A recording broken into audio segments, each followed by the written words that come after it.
Chers amis, soyez la bienvenue dans cette nouvelle vidéo de formation. J'ose croire que vous allez bien. Dans cette vidéo, nous allons voir ce que c'est que le backtesting, pourquoi faire du backtesting, comment faire du backtesting et quels sont ses avantages.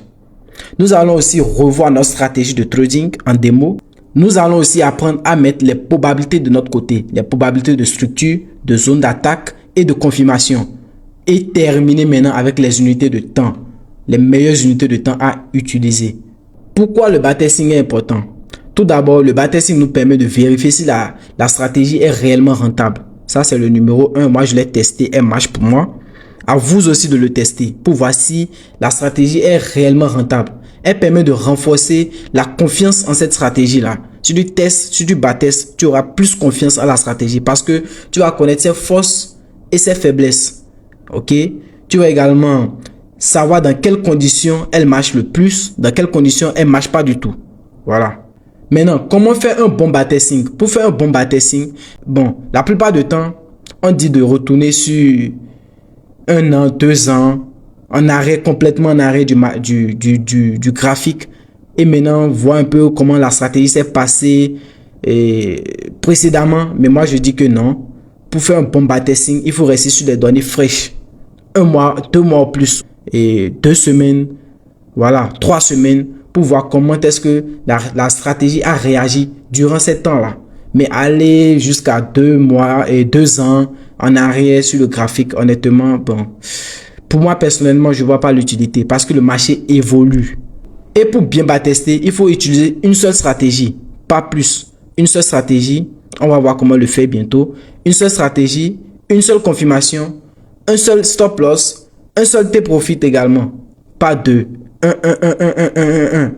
Elle nous permet d'être discipliné, de comprendre parfaitement notre style de trading, d'éviter 80% des erreurs des débutants. Et on gagne en confiance, en money management également. Les erreurs à éviter, changer de style de trading. Je l'avais déjà dit, ok. Backtester trop vite, aller rapidement pour pouvoir vite terminer. Backtester aussi trop de marché. Bon, au niveau du backtesting, on peut tolérer trop de marché. Voilà, pour être un peu plus performant, pour choisir maintenant quel marché trader. Donc, il faut aussi éviter de backtester sans prendre note. Nous allons voir ça dans la partie journal de trading. On va revoir notre stratégie de trading. On avait dit quoi? On avait dit que notre stratégie de trading est basée sur l'action du prix. Et notre objectif, c'est de pouvoir anticiper le mouvement du prix. Tout simplement. Maintenant, pour pouvoir anticiper le mouvement du prix, on a besoin de 3 éléments, 3 grands éléments. La structure du marché, qu'on avait déjà vu à travers la théorie de Dow, ok, ou les lignes de tendance. On aura aussi besoin des zones d'attaque. Les zones d'attaque, on avait aussi vu 2 zones d'attaque. La zone de BOS et la zone de demande pour la tendance haussière, zone de supply pour la tendance baissière. Et aussi les confirmations. On a vu 3 types de confirmations, les doji, les avalements haussiers, les avalements baissiers et les matos. On a parlé de matos pour la tendance haussière et matos renversés pour la tendance baissière. Supposons qu'on est dans une tendance haussière, le prix qui fait ça, les pics et les creux de plus en plus haut. Tout simplement. Et on a dit qu'on a besoin de 2 sommets pour pouvoir placer notre ligne de tendance pour ceux qui n'arrivent pas à identifier la tendance à travers la théorie de Dow. Ok. Maintenant, pour qu'on ait un BOS, on a dit qu'il faut qu'on ait un break d'abord, un break of structure. Ok, tout simplement à ce niveau-là. Là, par exemple, on a une cassure de structure. Ok, qui nous donne un BOS. B-O-S. J'espère que vous avez un peu compris. Là aussi, cassure valide. Des cassures valides, on a vu les cassures valides et les cassures invalides. On va encore revoir ça quand on sera sur le graphique. Donc là, maintenant, on a un BOS valide. BOS. Maintenant, pour pouvoir entrer en position, on doit mettre en évidence nos zones d'attaque. Tout simplement. La stratégie, elle est très simple. On doit mettre en évidence nos zones d'attaque. Et on a parlé de demande zone et de supply zone. Et les niveaux de BOS. Donc, j'arrive, on va mettre demande zone, DZ, là également demande zone. On a dit pour une tendance haussière, on parle de demande zone. Pour une tendance baissière, on parle de supply zone. Donc ça, c'est notre zone de demande. Tout simplement là, en haut, là, on a notre zone de BOS. Ça, c'est la mise en évidence. Ok, maintenant on attend le prix venir soit là, soit en bas. Maintenant, comment être sûr que le prix viendra au niveau du BOS ou de notre demande zone? Ça, c'est à travers le backtesting. Ok, comment être sûr que les probabilités seront plus élevées sur le BOS ou sur la demande zone? On va voir ça quand on sera sur le graphique. Supposons maintenant que notre probabilité était sur la demande zone. Le prix fait ça, il vient jusqu'à là. Ok. Maintenant, avant de faire l'entrée, on a dit quoi? On veut une confirmation. Donc, notre confirmation, soit avalement haussière, une bougie verte qui avale une bougie rouge, tout simplement. On rentre après l'avalement. On sait pas si c'est un dessin que c'est un peu grand. Hein. On rentre quelque part là. On fait notre entrée quelque part là. Ok. On met notre SL ici, tout juste en dessous de la zone de demande. Notre premier T profit quelque part là, en haut ici. Au niveau de notre TP là. Tout simplement. Maintenant, quand on est un peu en profit, on avait vu déjà ça là dans les vidéos précédentes, on déplace le SL qui devient break-even, qui devient BE. Donc vous allez, on va trop utiliser cette expression là. BE. Voilà. J'espère que vous avez compris la stratégie. Elle n'a rien de compliqué. Maintenant, si c'était que nos probabilités étaient élevées de faire l'entrée au niveau du BOS, c'est ici on allait chercher la confirmation. Soit un avalement, soit un doji, une bougie d'indécision. Ou soit encore quoi? On a vu aussi un mato. Ok. Un mato. Je pense que c'est ça. Un mato. Ok. Pour une tendance haussière, c'est ça le mato. Hein. Donc, je vais aussi prendre un exemple pour une tendance baissière. Pour que ça soit clair pour tout le monde. La stratégie, elle est très simple. On va voir ça sur le graphique tout à l'heure. Donc, supposons qu'on est dans une tendance baissière. Le prix faisait les pics et les creux de plus en plus bas. Ok. On a deux informations. On a là, notre première zone de BOS ici.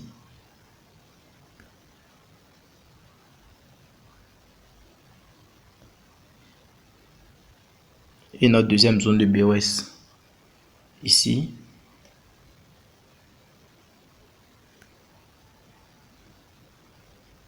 Voilà. Maintenant, ça ce sont les supply zones. Supply zone. Z. Voilà. Supply zone. Ici également supply zone.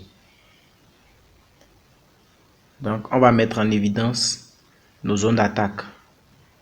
Dans la mise en évidence des zones d'attaque, c'est ça.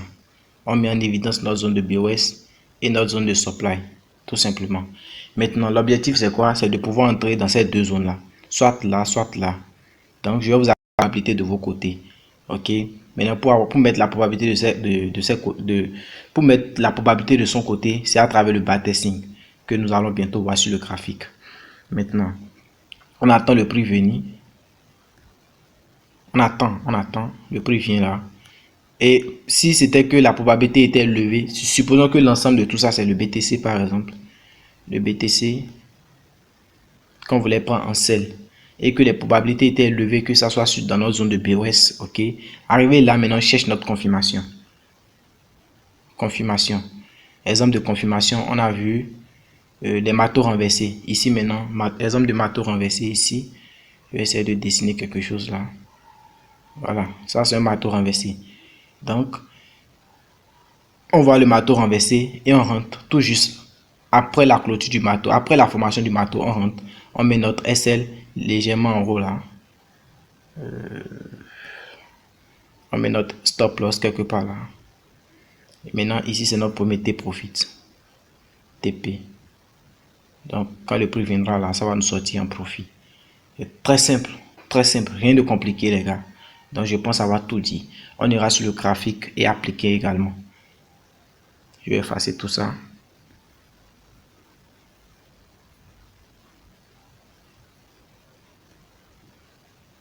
Avant qu'on aille dans le backtesting, nous allons d'abord voir les unités de temps.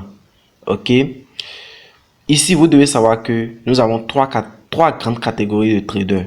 nous avons les scalpers, nous avons les day traders et nous avons les swing traders. Les scalpers, ce sont des traders qui utilisent des unités de temps très petites, ok, en dessous de 15 minutes. Il y a 15 minutes, 5 minutes, 1 minute, ok, et on va pas entrer en profondeur. On va pas entrer en profondeur. Nous allons plus parler du day trading et du swing trading. Les day traders, ce sont des traders qui ouvrent la position peut-être le matin et qui referment le soir, tout simplement, dans la journée, intervalle. En fait, leur position ne dure pas une journée. En tant que day trader, je vais, vous voyez les pointillés qui sont, là, ce sont des séparateurs de période, on les appelle. Ok, elles représentent une journée, une journée. Avant de parler de backtesting, nous allons voir les unités de temps. Ok, nous avons trois grandes catégories de traders. Nous avons les scalpers, les day traders et les swing traders. Les scalpers, ce sont les traders qui utilisent les unités de temps très inférieures, en dessous de M15, M5, M1. On va pas trop entrer en profondeur. Nous allons plus parler des day traders et des swing traders. Ok, les day traders, ce sont des traders qui ouvrent des positions soit le matin et qui referment le soir, ou en tout cas ils ouvrent leur position dans l'intervalle de la journée, tout simplement. Leur position ne dure pas la journée. Les pointillés que vous allez voir là, on appelle ça les séparateurs de période. Elles représentent une journée, ok. Elle divise le graphique en une journée. Là maintenant on vient de démarrer une nouvelle journée, ok, tout simplement. Ça c'était la journée d'hier, vous allez voir. Donc la journée d'avant-hier, ainsi de suite, ainsi de suite. Donc un day trader, c'est quelqu'un qui ouvre sa position et peut-être le matin et qui la referme le soir. Un swing trader, c'est quoi? C'est quelqu'un qui laisse sa position excéder une journée. Par exemple, il ouvre sa position quelque part dans cette zone-là. Ok? Et maintenant, il referme ça le lendemain, soit, ou bien le lendemain dans l'après-midi, c'est déjà du swing trading. Ou dans une semaine, ou dans un mois. Ok? Il utilise le monthly, le weekly, le daily, le H4 ou le H1. Ça, c'est les unités de temps des swing traders. Ok? Et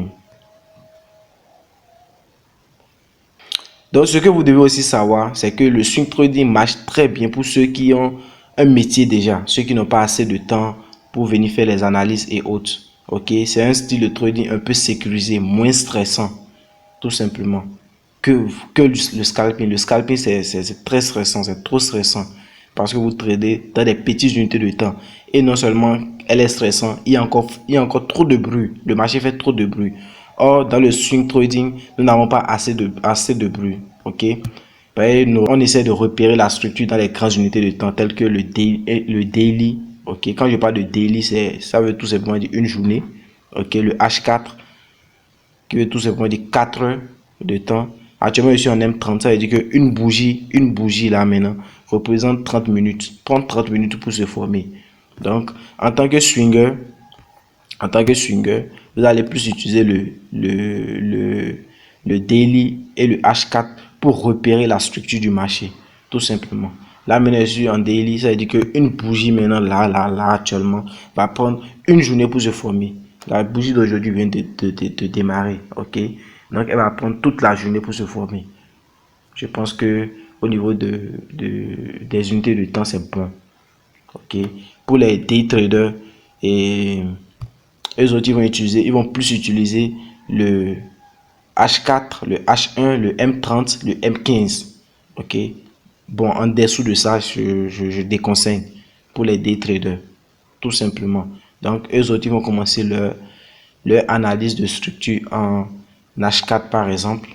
Ok, vous pouvez repérer la structure en H4. H4, c'est même déjà trop. C'est déjà trop pour un day trader. Ok. Je peux vous conseiller M30. Voilà. Vous pouvez repérer votre structure en M30.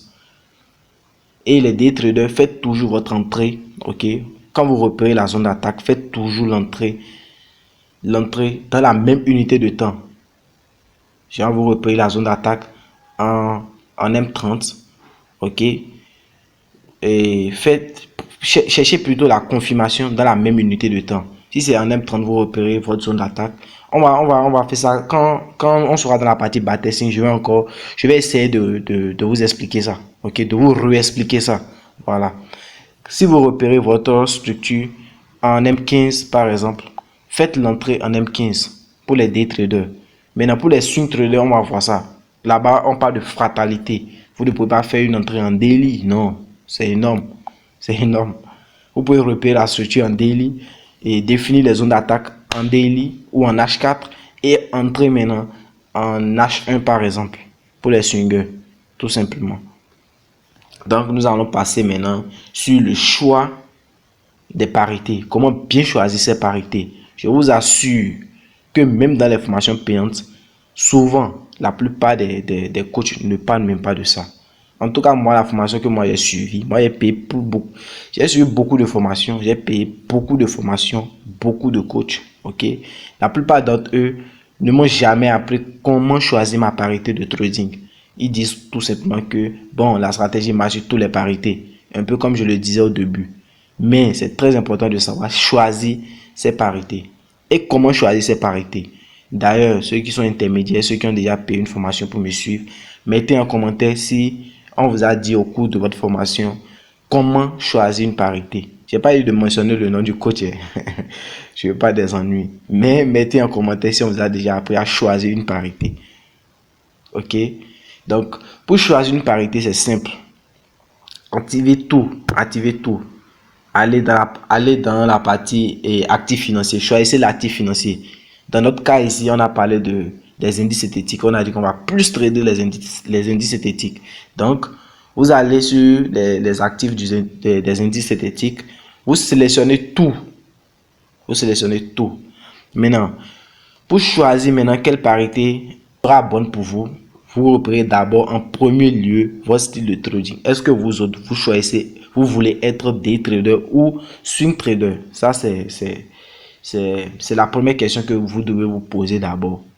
Donc, après avoir choisi maintenant votre style de trading en day et swing que je vous recommande, ceux qui veulent faire du scalping, bonne chance à nous. Ok. Après avoir choisi maintenant votre style de trading, vous faites quoi? Vous essayez de voir si est-ce que vous arrivez à repérer la structure dans votre plus grande unité de temps. Pour les swingers, vous venez par exemple, là on est sur le BTC, vous ouvrez par le BTC c'est une paire forex. Vous ouvrez par exemple votre graphique. Allons sur les parités des indices synthétiques pour que ça soit mieux. Voilà. Le V100 par exemple, vous ouvrez votre graphique et vous essayez de défiler. Est-ce que vous arrivez à voir la structure du marché? Est-ce que vous arrivez à voir la théorie de taux ou est-ce que vous arrivez à repérer la structure du marché à travers la ligne de tendance? Ça, c'est la question que vous devez vous poser en numéro 1. Les gars, prenez note. Prenez note. Sinon, vous allez oublier beaucoup de choses et ça va vous rattraper. Donc, vous allez d'abord voir, est-ce que vous arrivez à identifier la structure? En tout cas, moi, le V100, c'est une parité que je trade. Moi, je vois clairement la structure là-dessus. D'autres viendront rien voir. Ça sera bleu pour eux. C'est pas parce que je trade le V100 que vous allez trader le V100. Ok, si vous ne voyez pas sur le V100, vous fermez. Donc ça, c'est supprimé. Ok, maintenant vous passez sur autre actif encore. Sur autre parité plutôt. Le V75. Donc, si quelqu'un arrive à voir, il peut choisir. Ok, si vous ne voyez pas, vous passez encore sur autre actif. Ainsi de suite, ainsi de suite. Maintenant, vous devez retenir les deux meilleurs actifs où vous voyez clairement la tendance et donc vous êtes sûr que bon, là quand on place les zones d'attaque, la plupart du temps ça réagit ici ou ça réagit là.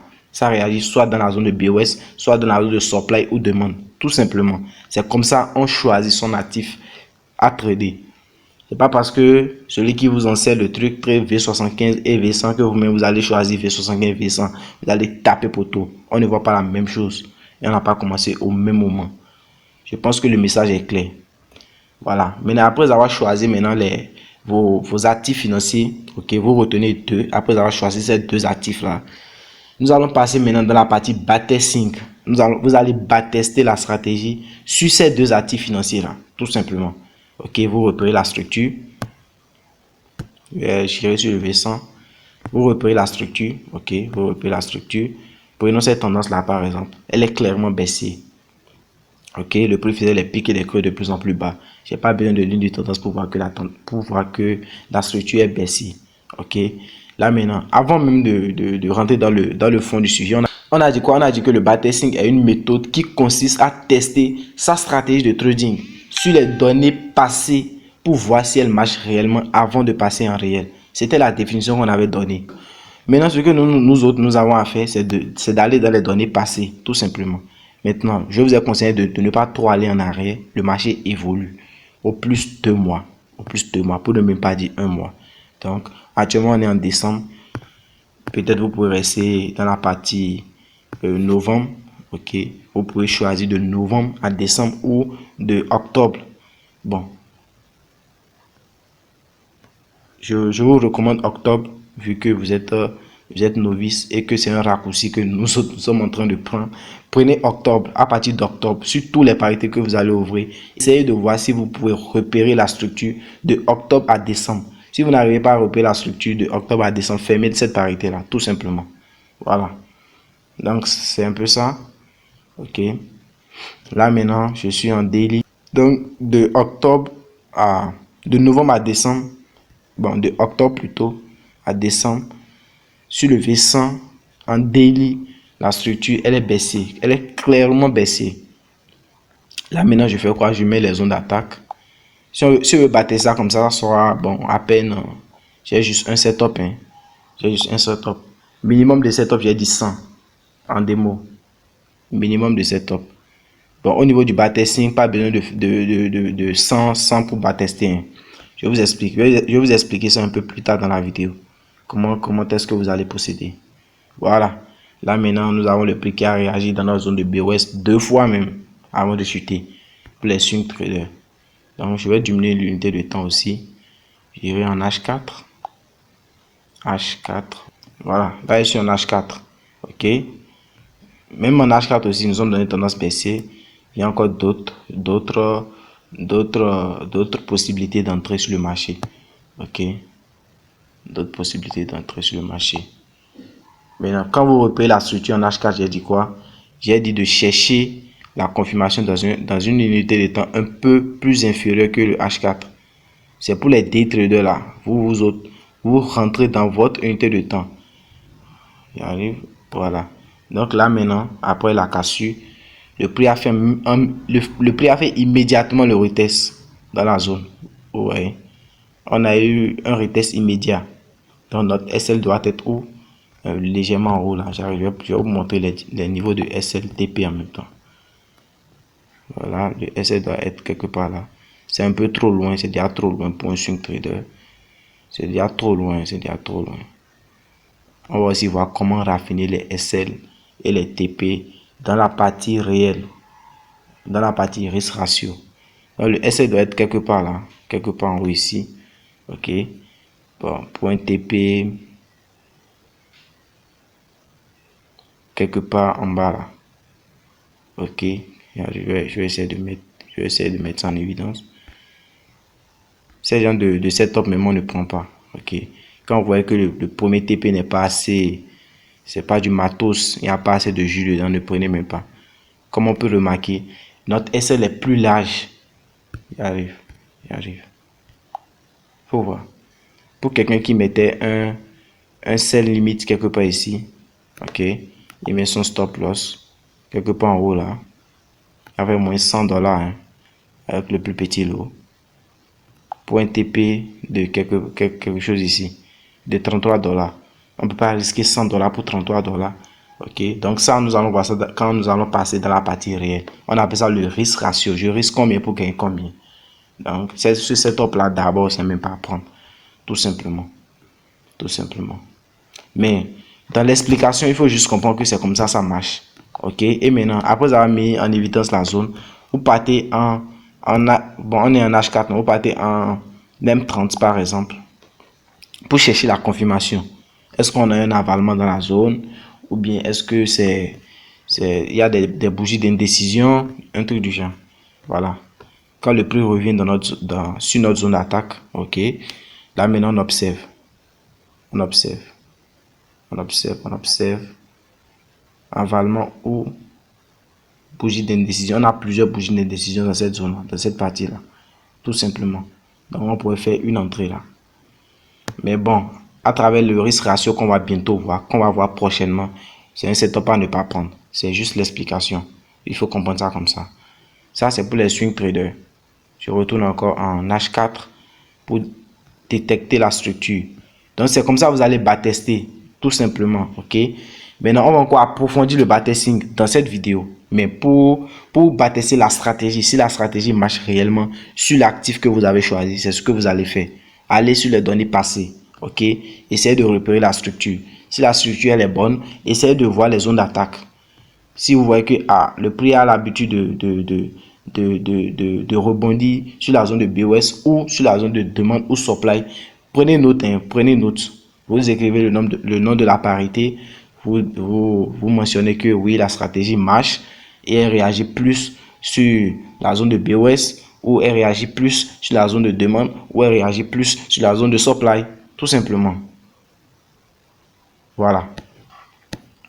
Donc, vous faites ça fini, vous choisissez encore la deuxième paire dont j'ai parlé. J'ai dit 2 au plus.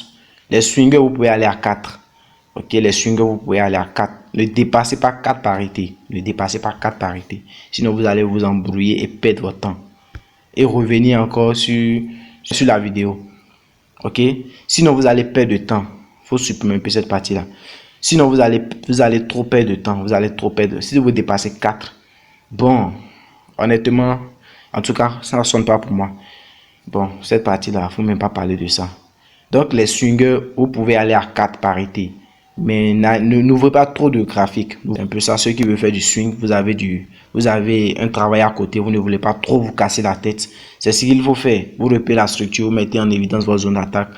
Maintenant, vous allez dans les unités de temps un peu plus inférieures pour chercher votre confirmation. Tout simplement.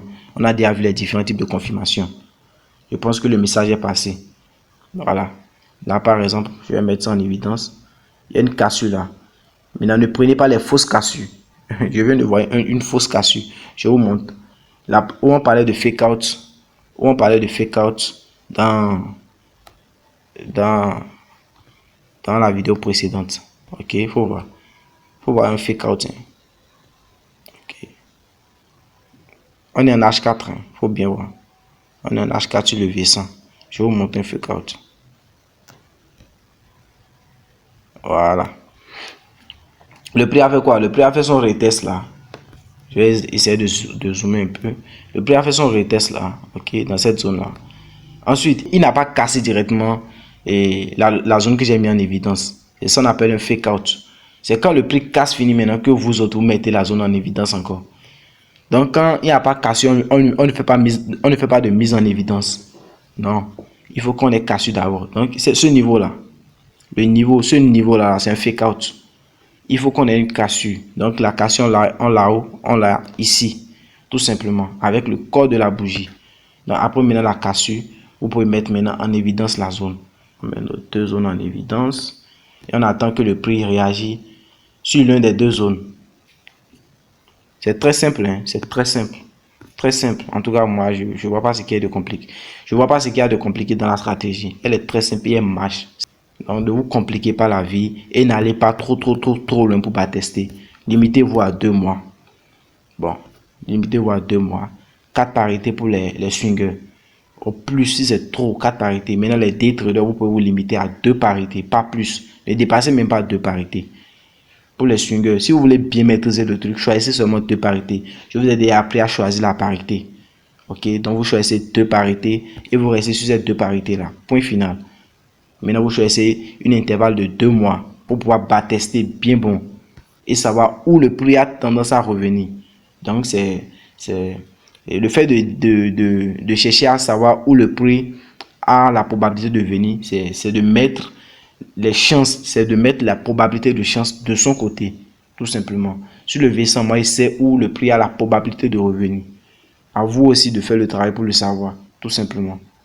Voilà. À force de tester, vous saurez où le prix a la probabilité de revenir sur le V100. Bon, pas forcément le V100. Hein. Peut-être que chez vous, c'est V10. peut-être que c'est V25, peut-être que c'est V90 ou et le V75. Et il y en a plein. Il y a le S1, le S2. Bon, d'autres parlent de simple, d'autres parlent du S2. Voilà. Même du 2 secondes. Quand il parle de S2, c'est ça. 2 secondes. V100, 2 secondes. Il y a les V100, 1 seconde. Tout simplement. Je pense que le message est passé. Donc, on a dit notre unité de temps. Ça commence à partir de H1. OK. Vous pouvez aussi repérer la structure en H4 et faire du day trading avec. C'est possible. C'est possible. Voilà. Donc là, maintenant, je suis en H1. Honnêtement, moi, je n'ai pas fait du day trading avec le H1. Donc, il faut qu'on aille encore. J'utilise plus le M15 pour le day trading. Ou le M30. Voilà. Donc là, maintenant, on peut repérer une structure dans la journée et entrer et fermer la position avant la fin de la journée. Tout simplement. Ici, par exemple, on était dans une tendance haussière. Ce jour-là, on était dans une tendance haussière. OK. Vous prenez intervalle 2 mois, j'ai dit. Voilà. Maintenant, vous mettez en évidence les zones. Vous mettez en évidence les piquets, les creux valides. Après avoir mis en évidence, vous attendez le prix faire un retest dans vos zones d'attaque. Et maintenant, vous prenez la confirmation dans la même unité de temps pour les day traders. Ne faites pas la fatalité pour les day traders. J'ai plusieurs fois répété ça. Hein. Ceux qui prennent note, prenez note. Voilà. Ceux qui ne prennent pas l'autre, tant mieux. Si c'était une formation payante, c'est obligatoire. Moi, j'oblige. Je suis rigoureux là-dessus. On ne paye pas pour faire de l'à peu près. C'est obligatoire. Je t'oblige ça. Voilà. Donc, vous prenez intervalle 2 mois. Et dans l'intervalle de 2 mois, là, vous essayez de repérer. Et noter. Honnêtement, noter. Essayez de voir. Voilà, là, on est dans une tendance haussière. Le prix fait des pics et des creux de plus en plus haut. Voilà. Maintenant, quand on prend notre zone d'attaque, quand on met en évidence les zones d'attaque, le prix a tendance à revenir sur la zone de BOS. Tout simplement. Donc, vous attendez, le prix vient dans la zone de BOS. Vous faites l'entrée dans la même unité de temps. Là, maintenant, vous allez voir avalement. OK? Donc, vous rentrez après l'avalement. Vous mettez votre SL légèrement en bas. Et le TP, vous attendez ça en haut. Voilà. Vous mettez votre SL quelque part là. Ou quelque part devant. On fait l'entrée là. On met le SL quelque part là. Et on attend le TP quelque part là. Nous allons voir le risque ratio. OK. Là, maintenant, si on risquait 21 $ avec le plus petit lot, on allait prendre 38 $. Ça fait pratiquement 1 pour 1. On va voir ça dans la partie réelle. Le risque ratio, on va plus en parler dans la partie réelle. Souvent, le prix va même pas venir dans votre zone d'attaque et partir. C'est pas grave. Si le prix ne vient pas dans votre zone d'attaque et elle touche le TP, c'est fini. Le setup est déjà parti comme ça. Exemple ici. Je vous montre l'exemple là. J'espère que ça suit. J'espère que vous comprenez. On n'est pas en live pour que je dise est-ce que ça suit, est-ce que vous comprenez et tout. J'espère que vous comprenez ce que j'essaye de vous transmettre comme message. Voilà. Là, par exemple, le prix est revenu. Je pensais qu'elle n'était pas revenue. Mais elle est revenue. Là, même c'est un retournement. Évitez de trader les retournements. J'ai dit quoi? De trader les continuations. Là, maintenant, quelqu'un va vouloir faire un sell. Non. Il faut toujours être dans le sens de la tendance. Toujours dans le sens de la tendance. C'est très important. Voilà. Pour les day traders, je pense que c'est aussi bon. Je pense que c'est bon. Je pense que le message est passé. Donc, c'est comme ça que vous allez tester. OK. Au bout d'un mois.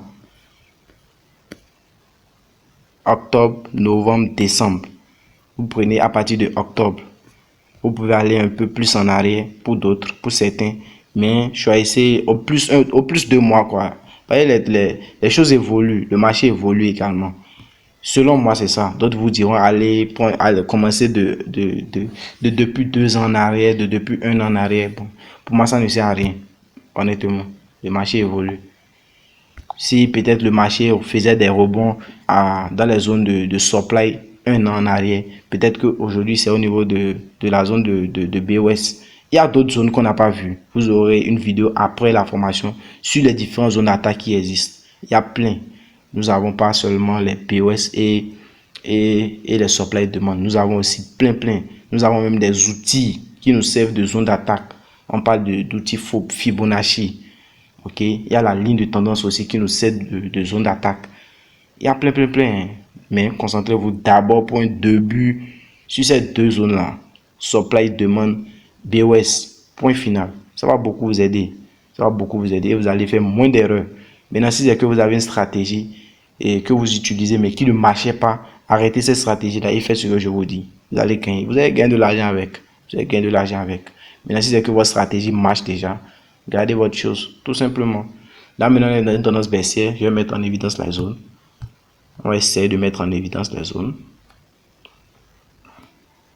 Mais si vous ne notez pas, ça ne sert à rien. Vous allez juste travailler pour rien en fait. Voilà. Là, on met en évidence nos zones. Il faut toujours noter sur le V100, le prix a tendance à revenir. Voilà. Ça va beaucoup vous aider quand vous serez en réel. Là, vous savez en même temps d'avance. Vous êtes prévenu, quoi.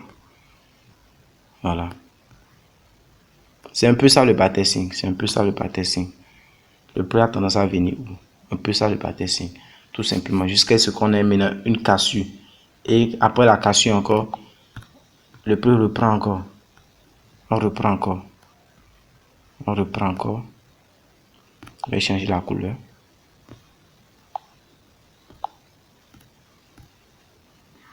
Voilà. On reprend encore après la cassure. Ne tradez pas les retournements. Attendez d'abord la cassure se passer et le prix démarrer une nouvelle tendance haussière. Ici maintenant le prix n'est pas venu dans notre zone d'attaque. Ok. Après la cassure. Là je mets seulement en évidence les cassures, les zones de BOS, les zones de supply, c'est ça qui est en bas en même temps. Et pour que la zone de supply soit valide, il faut que le prix casse. On a déjà vu ça de l'autre côté. Si je me répète, c'est pour que le message puisse entrer, puisse bien entrer même. Voilà. C'est très simple les gars, c'est très simple, c'est très simple. Très simple, très simple. Maintenant, comment backtester en démo? C'est très simple. Pour backtester en démo, c'est très simple.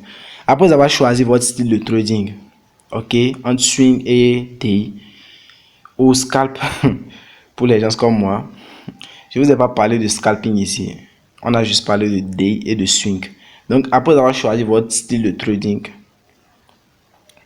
et votre parité que vous allez trader, les différents paires que vous allez trader, j'ai dit 2 pour les DI et 4 pour les swingers, tout simplement. Ok, après avoir choisi ça, vous faites quoi? Vous venez sur le marché. Là, je suis en réel. Je ne peux pas ouvrir d'ordre. J'ai de l'argent sur ce compte-là. Je suis en réel. Ok, vous choisissez maintenant quoi? Vous faites quoi maintenant? Vous repérez la structure du marché. Ok, vous repérez la structure. Là, on est dans une tendance baissière pour quelqu'un qui veut faire du day trading. Ok, moi j'aime faire le day en M15. Voilà. On est légèrement baissier là. Ok. Vous repérez d'abord la structure. Là, par exemple, je ne peux pas intervenir. J'ai pas encore de supply ou de... Non, j'ai pas encore de supply zone valide. Il faut que le prix casse ce niveau-là, bien bon. Ok, à travers le risque ratio que j'ai plusieurs fois répété, je vais vous montrer comment, voici, il faut prendre ce trade là ou il faut pas prendre ce trade. On va voir ça dans la prochaine vidéo où nous allons parler de réel. Ok, quels sont les setups qu'il faut choisir, quels sont les setups qu'il faut pas du tout prendre. C'est très important aussi. Donc là peut-être il peut y avoir un rebond, le prix va repartir en haut. Donc on ne réagit pas. C'est un TP pour quelqu'un. Donc on attend, si on a une cassure, une bonne cassure maintenant, on pourra intervenir. Donc pour le démo, pour la partie démonstration, c'est ce que vous allez faire. Vous venez sur le marché, au bout des parités que vous avez choisies, vous repérez la structure. Est-ce qu'on est dans une tendance haussière? Si vous n'arrivez pas à identifier la structure, c'est pas grave. On patiente. Ok, il y a du 2, vous pouvez passer sur votre deuxième parité. Le 75. Et on va essayer de identifier la structure. Si je fais du day trading par exemple, là nous sommes dans une tendance haussière, dans une structure haussière. Est-ce que je vois clairement la structure? Si je ne vois pas clairement la structure, je ferme, pas de trading. Donc c'est ce que vous allez faire avec vos comptes démo. Vous allez essayer de repérer les structures et vous prenez position. Les différents trucs à noter, on va voir ça dans la partie journal de trading. Donc c'est un peu ça. Maintenant, pour ceux qui ont écouté la vidéo jusqu'ici, pour être sûr que vous avez vraiment écouté la vidéo, faites-moi la capture d'écran de vos différentes parités choisies. Si vous avez choisi le V10, le V20, le V25, vous me faites la capture d'écran, ok? De vos zones d'attaque, mettez en évidence les zones d'attaque. Même si le prix n'est pas encore venu dans vos zones d'attaque, mettez ça en évidence. Les zones de BOS et les zones de demande pour ceux qui sont dans les tendances haussières actuellement. et les zones de BOS et de supply pour ceux qui sont dans les tendances baissières et vous envoyez dans le forum. Le jour le prix va venir dans votre zone d'attaque, vous cherchez la confirmation, vous entrez en position et vous balancez encore dans le forum. On a 2 forums, Telegram, WhatsApp. Donc, animez-moi ça avec vos différents setups, tout simplement. J'espère que vous avez compris la vidéo. J'espère que le message est passé. J'espère que à partir de là, vous n'êtes plus des débutants, les gars. Vous n'êtes plus des débutants, vous êtes maintenant des intermédiaires. Quand on va rentrer dans la partie réelle, encore, ça sera encore plus fort. Ça sera plus fort parce que là-bas, nous allons choisir maintenant les setups. On ne va pas tout prendre. Après avoir défini même la structure, après avoir défini la tendance, après avoir laissé le prix venir encore dans notre zone d'attaque. Est-ce que notre ratio risque est importante? Est-ce qu'elle vaut la peine? Donc, on va encore voir tout ça dans la partie réelle. Prenez soin de vous et envoyez-moi les captures d'écran de vos différentes parités choisies. Merci et à la prochaine vidéo.